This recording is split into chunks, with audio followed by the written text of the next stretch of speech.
Man, if you've been selling on Amazon for any decent amount of time, you know 2024 is one of the hardest years for new Amazon sellers. What I'm gonna tell you, 2025, what you need to know to actually win selling on Amazon and the whole marketplace in 2025. Before we jump into that, my name is Mar. I'm one of the owners here at Above the Par with my two very good friends. We've been selling on Amazon since 2020, so about 5 years in the business, and since then we've done over $30 million, now about $32 million in sales, and now we're doing about 8-figure years. So last year we did about 12.1 million. So in this e-commerce space, we're like grandparents after all of these years and trials and tribulations. So we're trying to get you to a point where you can make more money than us, quicker than us, with less headache than us, less stress than us, and less losing money than us. So if that interests you and you want to learn more about how to scale up your Amazon FBA business, hit the subscribe button. Make sure you stay in touch because we're going to be dropping more and more gems. Everything we learned, stuff back then, things that we changed in our business to help it grow, scale, become more profitable, scale more rapidly. So hit that subscribe button and hope this helps. Let's jump into it.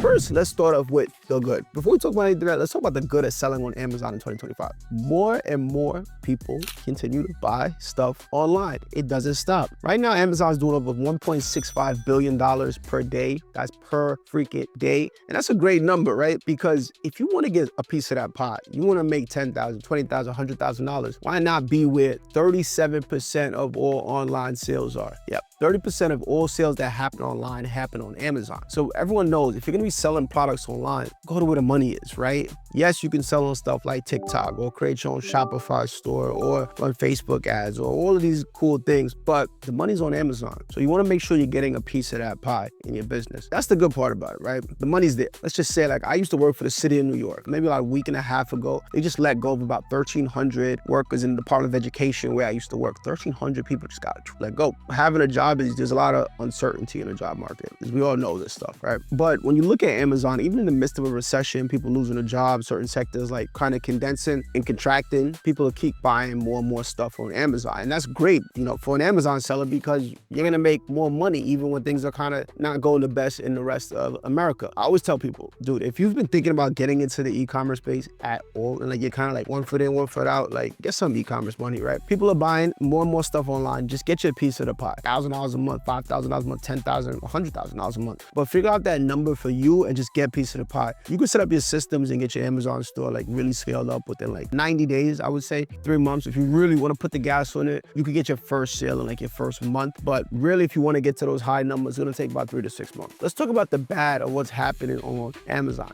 So the landscape has completely changed since we started in 2020. When we first started, people were making a good amount of money doing retail arbitrage, you know, buying stuff from a Nike, Adidas, Target, Walmart, Home Depot, and selling it back on Amazon. While I never really liked that model because it was very difficult to scale, if you want to make $100,000, how many products are you going to go buy from a retail store at a retail price? And then how much money are you going to make selling it back at a higher retail price on Amazon? You're too far down the supply chain to make a real business because you're buying at a retail, selling at a retail. I never really saw a lot of big businesses do retail arbitrage. Very small amount. Do actually like 6-figure bumps and stuff like that. You're not using a lot of leverage in that scenario, right? You're going to stores, you're buying stuff, you're reselling it. While it wasn't scalable, it was still working. In 2025, retail arbitrage is kind of on the because Amazon is making it more and more difficult for new and newer sellers to get something called ungated, which is when they allow you to sell a certain brand or product. Now, ungating for new sellers is like the biggest red tape. Absolutely some of the biggest red tape, because you need to get ungated before you start selling certain brands until you start making some sales, and then Amazon allows for something called auto ungate, where they don't even want your invoices from suppliers. But right now, what we're seeing is that to get ungated, you need to have authorized supplier invoices. So things that used to work like receipts or supplier invoices where you only need maybe 10 units, now they're requiring a lot more. They're requiring close to like 100, sometimes even 500 units, which is like distributor number. That is kind of taking away the power from a lot of the retail arbitrage sellers and the wholesale sellers that we do with wholesale, buying at wholesale price and reselling, acting like an online version of a Target or Walmart. But it's taking away some of the power because it's harder for new sellers to get ungated using those retail arbitrage receipts or those invoices from unauthorized distributors. Now, if you've been following this channel for any amount of time, you know I'm a huge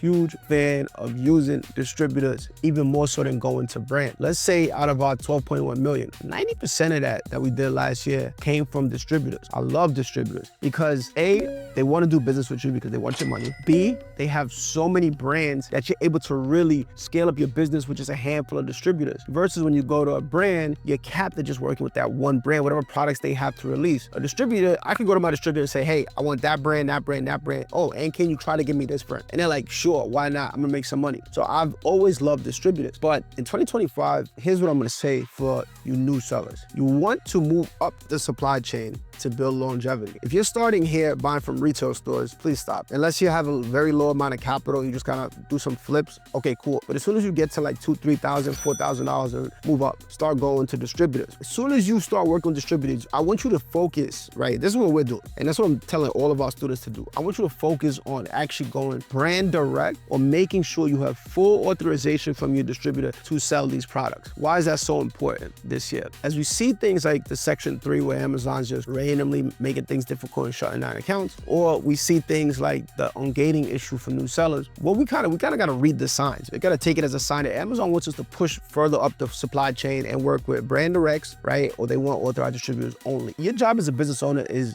ease of business. You should be going brand direct as a new seller so you can start ungated quicker. When you're able to get ungated quicker, you're gonna have these deals that you have with brands that you can now leverage to get better pricing, you know, net 30 where you don't have to pay for the inventory for 30 days or 60 days, whatever it may be, but you're gonna be able to get that directly from the brand. Now, don't make the mistake of going for those super large brands like the Nike, the Adidas, those brands that do literally 8 figures per month. Like some of those brands do sometimes 9 figures per month. Like Apple does like 9 figures per month.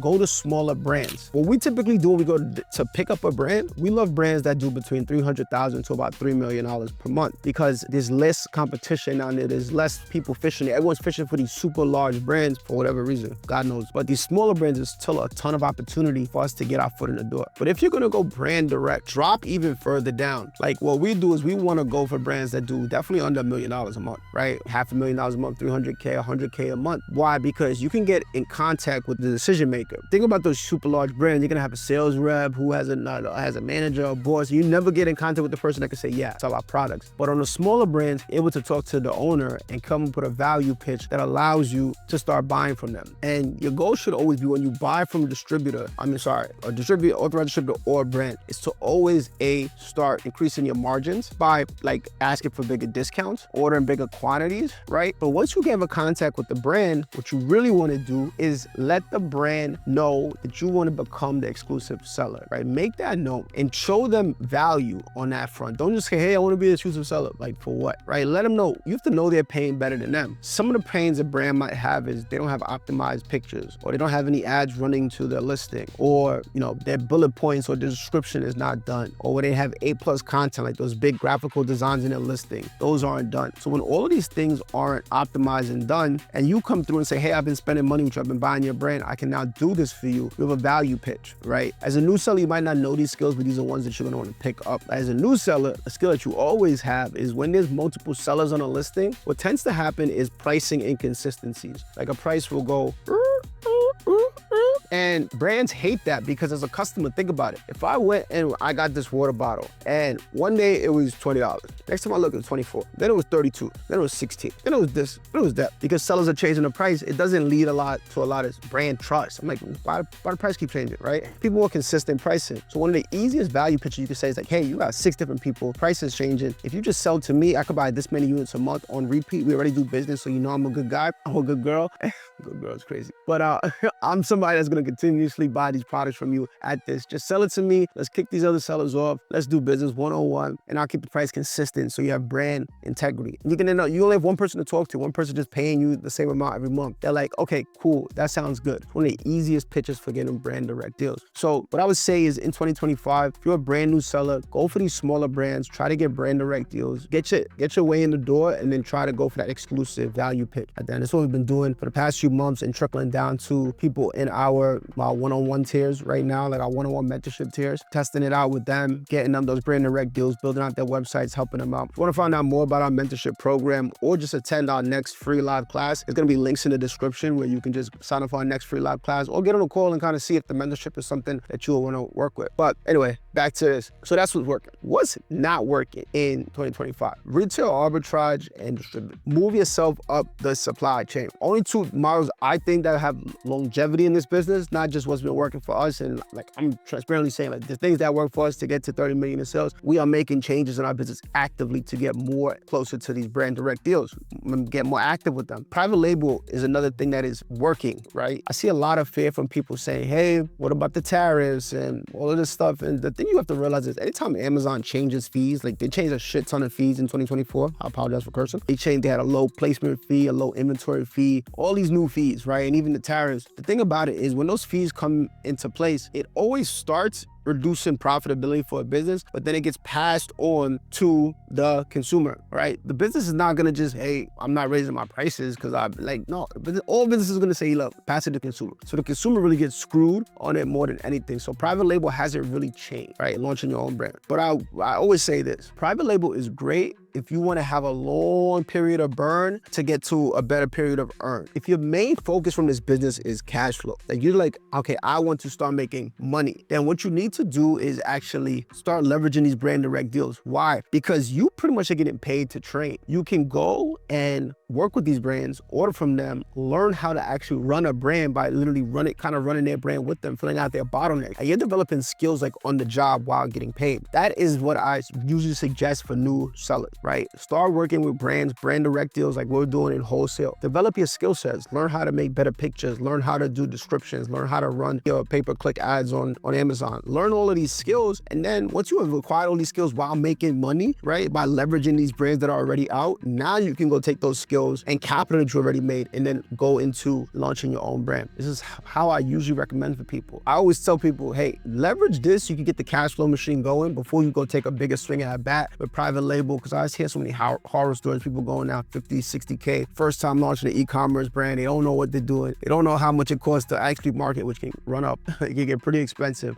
So if your goal is cash flow, wholesale is still the way to go. You just want to move yourself up the food chain. All right. So before I let you go, I got to talk about something which it's always in my head because a lot of people, they got to cut the veil, right? Amazon is a great business model, but it is still a business. I just got off a call with a lady. She was actually talking to someone on my team and I jumped on the call. And she was asking why profit margins were so low. We were explaining to her, like she asked, okay, what should my profit margin be? I'm like, yeah, we're around a 20% profit margin, but typically I see close to like 15% profit margin. She's like, why so low? I'm like, okay, hold on. I think you got to understand how e-commerce works. I was selling something for $100. Anywhere from $42 to $50 of that, generally speaking, in wholesale is going to be your cost for the good. So you already cut out half of it. Then you have Amazon fees, shipping costs, staff costs, software costs, all of that. That will eat into the rest of your margin and you'll come home with 15%. So if on a $100 sale, you probably made back your, let's just say $50 that you spent on the good, plus you made an extra $15 in profit. I don't think that's that bad. If you look up any statistics, you know the average business in the US does about an 8% profit margin. So 15% is pretty good. But even more so than that, the thing about Amazon is not your amount of profit per sale. It is the speed of return. If you look at something like the stock market, where it averages like an 88% return, or real estate, we have a 15% cash on cash return. That's over the course of a year. The thing about selling on Amazon is the beauty of it is you get your money back with profit on average every 4 to 6 weeks, as long as your inventory is tight. Going back to this water bottle, if I know I could sell 100 of these water bottles, right? And it's gonna make me $10,000 in sales. It cost me $5,000 for the water bottles, right? So I put $5,000 into water bottles. I did about $10,000 in sales. I'm gonna get my $5,000 back plus on average another $1,500 in profit. So I turn $5,000 into $6,500 every 4 to 6 weeks, right? That's how Amazon works. It's the speed of return, getting your money back with profit on it really, really quickly. I tell anyone who works with us, if you start off the first few weeks, we are going to source at least 50 to 100 supplies, mandatory. We are going to find at least 100 different products you wanna buy. You're gonna know those products in and out. Why? You do that work on the front end, and yes, it's a little tedious, but it sets you up for success. When you have 100 different products that you can buy in a category, and you have all these different suppliers, even if you find 10 to 15% of those, boom, you got a 5-figure business. And that can happen that quick, that rapidly, but you have to do the front end work. And when you create this consistent stream of finding products, finding supplies, finding products, finding supplies, your business starts just stacks on top of each other. Before you know, you have a 5-6-figure business. And it can happen really quickly because these products are already out there, they're already selling. We're not reinventing the wheel, we're just getting our spot.